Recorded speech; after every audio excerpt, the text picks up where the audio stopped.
සුබ දවසක් දුවේ පුතේ. අදත් ඔයාලා සියලුම දෙනා මගේ YouTube channel එකට ඉතාමත් ආදරෙන් පිළිගන්නවා. අද මම කරන්න යන්නේ past tense වල questions හදලා ඒවට affirmative form එකෙන් උත්තර දෙන එක. ඔව් කියන එකෙන් උත්තර දෙන විදිය. ඊගාට අපි use කරනවා what, who, where, why, when සහ which කියන helping verbs දාලා ප්‍රශ්න හදන විදිහ past tense එකෙන්. මේකත් ගොඩාක් වැදගත්. මේ ප්‍රශ්න හදන විදිහ ඉගෙන ගන්න හොඳට සියලුම දෙනාම බලලා හොඳට තීරුම් අරගන්න බලන්න දුවේ පුතේ. හරීම වැදගත් ප්‍රශ්න ටිකක් තමයි අද කතා කරගෙන යන්නේ. හොඳයි, අපි පළවෙනි වාක්‍ය ටික හදමු. පටන් ගමු එහෙමනම්. එතකොට ඒකවචන බහුවචන සිංගියුලර් ප්ලූරල් දෙකම ගැන කතා කරනවා. දෙකේම වෙනසක් නැහැ past tense වල. බලමු අපි question එකක් හදලා affirmative form එකෙන් ඔව් කියන අර්ථයෙන් කොහොමද උත්තර දෙන්නේ කියලා. පළවෙනි එක බලමු. අම්මට උයන්න උදව් කළේ කවුද? පළවෙනි එක අම්මට උයන්න උදව් කළේ කවුද? කොහොමද ඒක හදන්නේ? එතකොට කවුද කියන එකට අපි යොදාගන්නේ who. එතකොට උදව් කරනවට help. Who did help? අපි දන්නවා did එක දාලා තමයි past tense එකේ අපි ප්‍රශ්න හදන්නේ. ඒක තමයි helping verb එක. එතකොට who did help? කවුද උදව් කළේ? නේද? Who did help mother? කවුද අම්මට උදව් කළේ? මොනවටද? To cook. Who did help mother to cook? අම්මට උයන්න උදව් කළේ කවුද? හරිම ලේසි. එහෙමයි හදන්නේ. who එක මුලට දානවා. who did help? කවුද උදව් කරේ? එතන මතක තියාගන්න ඕන help කියන එක, help කියන ක්‍රියාපදේ වර්තමාන අවස්ථාව තමයි අපි ගන්නෙ. අයි අපි දන්නවනේ did එක දානකොට වර්තමාන අවස්ථාව ගන්න කියලා. මම කලින් past tense වීඩියෝ එකක් කළා. ඒක බැලුවා නම් ගොඩාක් දුරට ඕගොල්ලන්ට පැහැදිලි වෙනවා. ඒක බැලුවේ නැති දුවලා පුතාලා ඒක බලලම ඇවිල්ලා මේක බලන්න. එතකොට ගොඩක් පැහැදිලි වෙනවා. එතකොට who did help mother? කවුද අම්මට උදව් කළේ මොනවටද? උයන්න. to cook. Who did help mother to cook? Who did help mother to cook? අම්මට උයන්න උදව් කළේ කවුද? එහෙමයි යන්නේ. එතකොට affirmative form එකෙන් අපි උත්තර දෙනවා කොහොමද? කමලා අම්මට උයන්නට උදව් කළාය. එතකොට කමලා තමයි උදව් කරලා තියෙන්නේ. එතකොට කමලා help. අන්න එතකොට help කියන එකේ past tense එක තමයි ක්‍රියාවේ අපි use කරන්නේ මෙතන. Kamala helped mother. Kamala helped mother. Kamala helped mother. Kamala අම්මට උදව් කරා මොනවටද? to cook. උයන්න. Kamala helped mother to cook. අම්මට උයන්න කමලා උදව් කළා. තව ප්‍රශ්නයක් අපි බලමු. මේ පොල් ගසේ නැංගි කවුද? කවුරු හරි පොල් ගහේ නැගලා තියෙනවා. කවුද දන්නේ? ඇවිල්ලා අහනවා මේ පොල් ගහේ නැංගි කවුද? කොහමද අහන්නේ? who කවුද නේ? who did climb? who did climb? එතනත් climb කියන එකේ වර්තමාන අවස්ථාව තමයි ක්‍රියාපදේ යොදාගන්නේ. එතකොට who did climb? කවුද නැංගි? this coconut tree. මේ පොල් ගහේ නේද? who did climb this coconut tree? මේ පොල් ගහේ නැංගි කවුද? who did climb this coconut tree? මේ පොල් ගහේ. who did climb this coconut tree? මේ පොල් ගහේ නැංගි කවුද? එහෙමයි ප්‍රශ්නේ හදන්නේ. හරිම ලේසි. එතකොට අපි උත්තර දෙනවා නාදුනන මිනිහෙක් මේ පොල් ගහේ නැංගා. කියන්නේ අඳුරන්නේ නැති කෙනෙක් ටක් ගාලා පොල් ගහේ නැගලා පොල් ටික කඩාගෙන ගිහිල්ලා නේද? ළඟට යනකොට පොඩි අය ඉඳලා තියෙන්නේ. ඒගොල්ලෝ එහෙම තමයි උත්තර දෙන්නේ. දන්නේ නැති කෙනෙක් තමයි නැංගේ කියලා නේ. එහෙම අපිට කියන්න ඕන වුණා කියමුකෝ. එතකොට කොහොමද කියන්නේ? නාදුනන මිනිහෙක්. unknown man. u එකෙන් පටන් ගන්න නාම පදයක් නිසා අපි n කියන එක තමයි මුලට යොදන්නේ. කියලා දාන්න බෑ. vowel sound එක නිසා. එතකොට an unknown man climbed. එතන climbed past tense එක. ක්‍රියාවේ past tense form එක. An unknown man climbed this coconut tree. This coconut tree මේ පොල් ගහේ. එතකොට an unknown man climbed this coconut tree. An unknown man climbed this coconut tree. නාදුනෙන මිනිහෙක් මේ පොල් ගසේ නැංගා. මෙහෙමයි හැදෙන්නේ. මේක හොඳට තේරුම් ගන්න ඕන.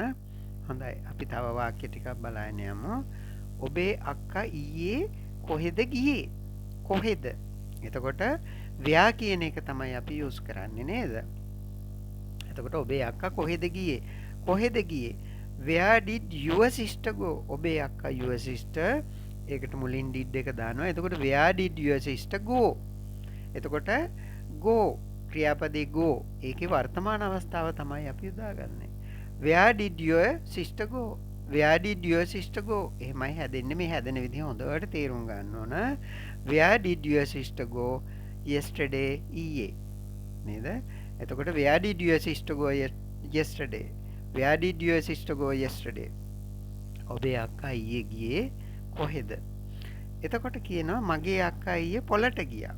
එහෙමයි උත්තර දෙන්න ඕනේ නේද? මගේ අක්කා ඊයේ පොළට ගියා. කොහොමද ඒක හදන්නේ? එතකොට my sister මගේ අක්කා went ගියා. අන්න එතකොට go කියන එකේ past tense අවස්ථාව තමයි අපි යොදාගන්නේ මෙතන. My sister went. My sister went. මගේ අක්කා ගියා. My sister went to the fair පොළට yesterday ඊයේ. එහෙමයි ටික පිළිවෙලට යොදාගෙන යන්නේ. එතකොට my sister went to the fair yesterday. My sister went to the fair yesterday. මගේ අක්කා ඊයේ පොළට ගියාය.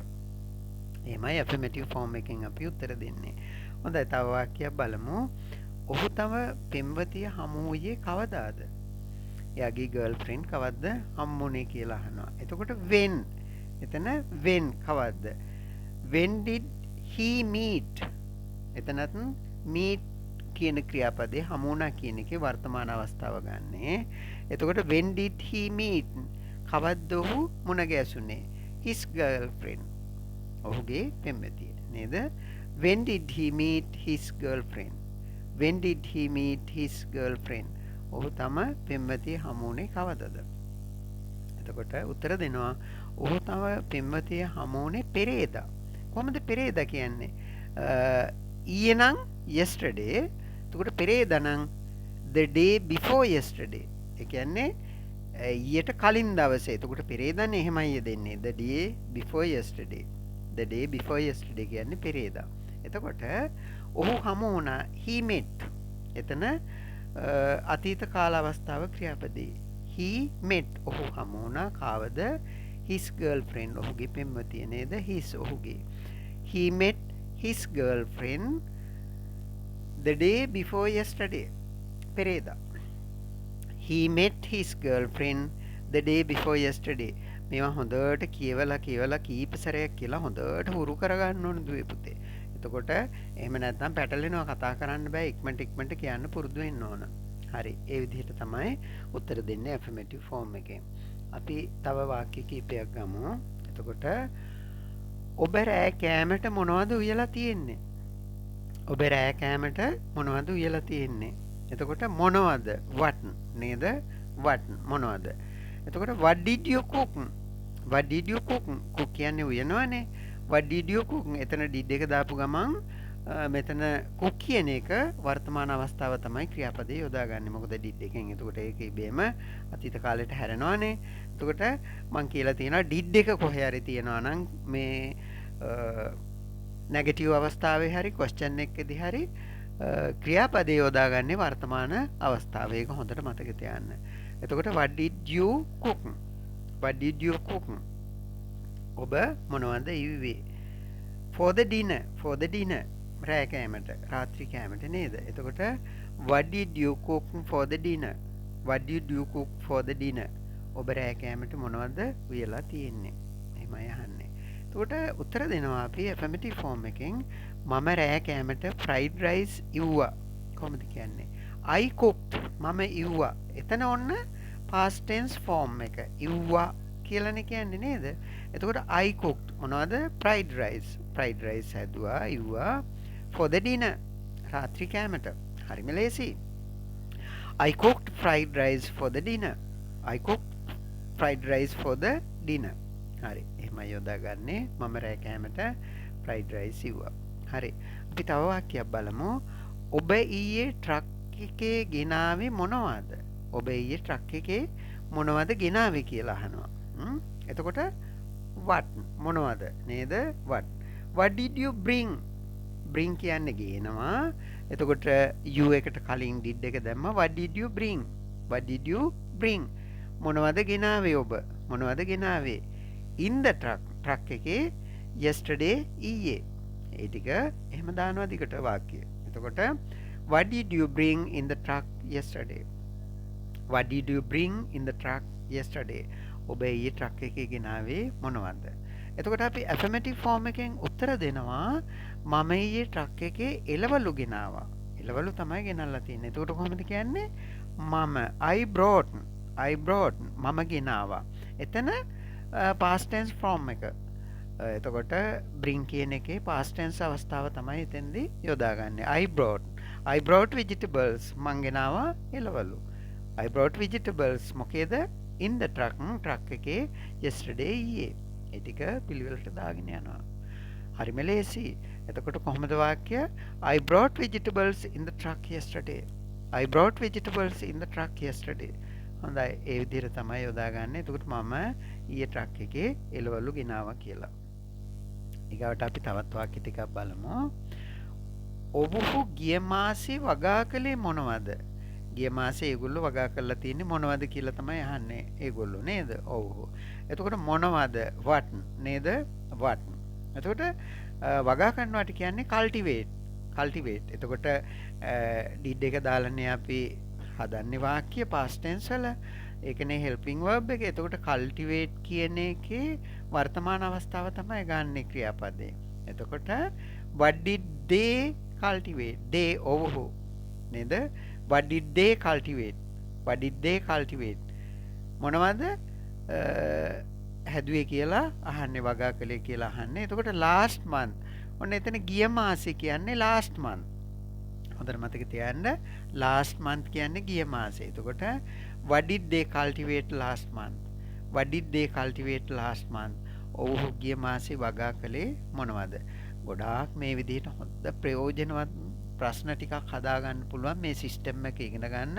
ඔයගලන්ට මම ක්‍රියාපදත් ගොඩාක් දීලා තියෙනවා මගේ වීඩියෝ වල ගිහිල්ලා ඉගෙන ගන්න. මේ ක්‍රමයට ගොඩක් වාක්‍ය හදන්න පුළුවන්. questions affirmative form එකෙන් ඔව් කියලා උත්තර දෙන්නත් පුළුවන්. හොඳට ඉගෙන ගන්න. හරි. අපි උත්තර දෙමු. ඔව්හු ගිය මාසේ බඩ ඉරිඟු වගා කළා. ගිය මාසේ හදලා තියෙන්නේ බඩ ඉරිඟු. එතකොට කොහොමද කියන්නේ? they ඔව්හුනේ cultivated මෙතන cultivated වගා කළා. they cultivated මොනවද? maize. they cultivated maize last month ගිය මාසේ. එතකොට they cultivated maize last month. ඒගොල්ලෝ බඩ ඉරිඟු තමයි වගා කරලා තින්නේ ගිය මාසේ. they cultivated maize last month. ඔව්හු ගිය මාසේ බඩ ඉරිඟු වගා කළා. හරි. තව එකක් බලමු අපි. ඔහු මිලදී ගැනීමට තෝරාගත් මෝටර් රථය කුමක්ද? කොයිකද කියලා අහන්නේ නේද? එතකොට which කොයිකද කියලා. which car මොන රථයේද? මොන මෝටර් රථයේද නේද? which car. එතකොට ඔහු මිලදී ගැනීමට තෝරාගත් මෝටර් රථය කුමක්ද? එතකොට which car did he choose කියන්නේ තෝරාගන්නවා. එතකොට එතන ඔහු කියන එක තමයි noun එක. ඒකට ඉදිරියෙන් අපි did එක දානවා. ඊට පස්සේ choose තෝරාගන්නවා. ඒකේ ක්‍රියාවේ වර්තමාන අවස්ථාව තමයි අපි ගන්නෙ. එතකොට which car මොන කාර් එකද? which car did he choose? ඔහු තෝරාගත්තේ මොන කාර් එකද?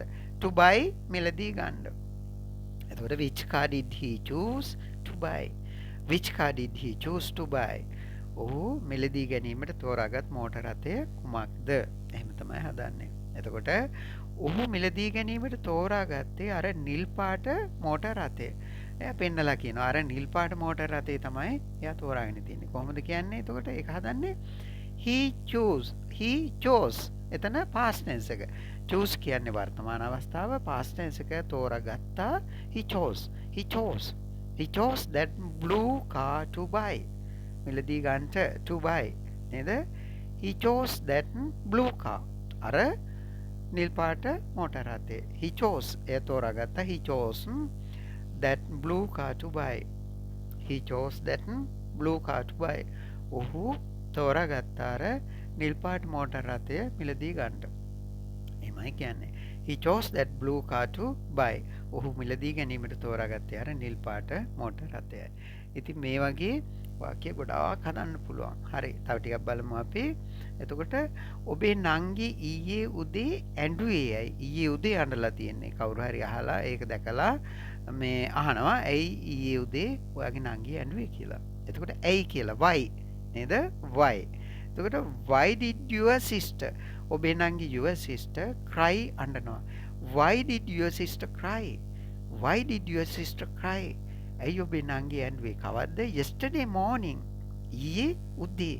yesterday morning ඊයේ උදේ. එතකොට why did your sister cry yesterday morning? ඔබේ නංගි ඊයේ උදේ ඇඬුවේ ඇයි? බලන්න හරිම ලේසි. ඉතින් මේ ක්‍රමය විතරයි අල්ලගන්න ඕනේ. එතකොට why did your sister cry yesterday morning? ඔබේ නංගි ඊයේ උදේ ඇඬුවේ ඇයි? එතකොට අපි උත්තර දෙනවා ඇගේ ඇඟිල්ල කැපුණ නිසා ඇය ඇඬුවා. එයා ඇඟිල්ල කපාගෙන තමයි අඬාගෙන තියෙන්නේ නේද? මොනවා හරි පිහියෙන් කපනකොට. එතකොට කොහොමද ඒක උත්තර දෙන්නේ? she cried. ඇය ඇඬුවා. cry කියන එකේ past tense එක එතන. එතන මේ affirmative එකේදී අපි past tense අවස්ථාවනේ ගන්න ක්‍රියාපදේ. එතකොට she cried because කියන්නේ හේතුව. අඬපු හේතුව නේද? because her finger was cut.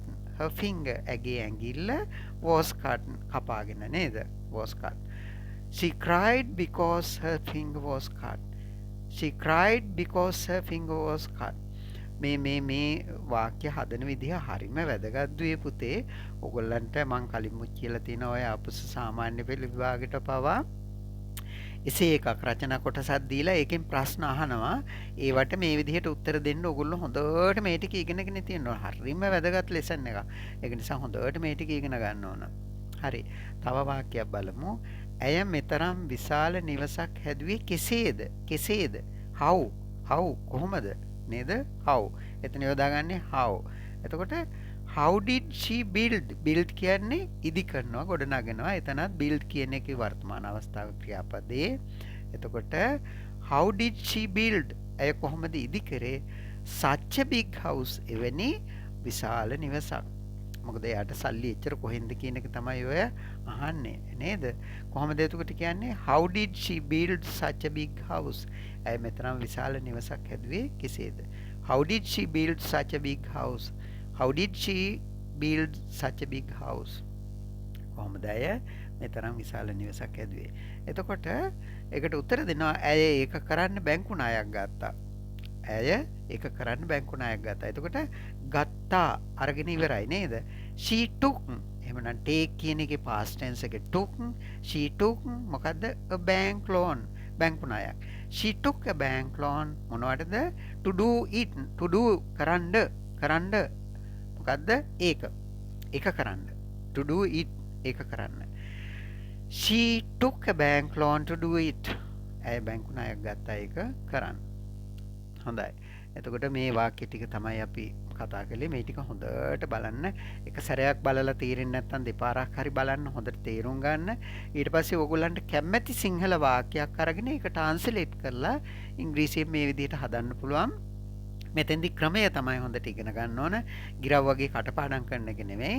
ක්‍රමය අල්ලාගත්තායින් පස්සේ ඕගොල්ලන්ට කැමැති වාක්‍යයක් කැමැති විදිහට හදන්න පුළුවන්. නාමපද තෝරාගෙන ක්‍රියාපද තෝරාගෙන ඕගොල්ලන්ට අවශ්‍ය විදිහට ඒක සිංහල වාක්‍ය ට්‍රාන්ස්ලේට් කරන්න පුළුවන් ඉංග්‍රීසියට. හරිම ලේසි ඉංග්‍රීසි මේ ක්‍රම ටික අල්ලගන්න විතරයි තියෙන්නේ. හොඳයි දුවේ පුතේ. එහෙනම් මේ ටික හොඳට ඉගෙන ගන්න. ඊගාවට අලුතෙන් මගේ channel එකට ආවනම් subscribe කරන්න කවුරු හරි. ඊගාවට බෙල් අයිකන් එකත් ක්ලික් කරන්න. ඔයගොල්ලන්ගේ තව යාළුවන්ටත් ගොඩාක් ෂෙයා කරන්න. එතකොට ඒගොල්ලොත් හොඳට ඉගෙන ගන්නේ නේද දුවේ පුතේ? හරි. මේ විදිහට මම දිගටම හොඳ වීඩියෝස් ටිකක් ඉක්මනට දානවා. මේවා හොඳට බලලා ඉගෙන ගන්න සියලුම දෙනාම. හොඳයි එහෙමනම් සියලුම දෙනාට good bye කියනවා. බුදු සරණයි සියලුම දෙනාට.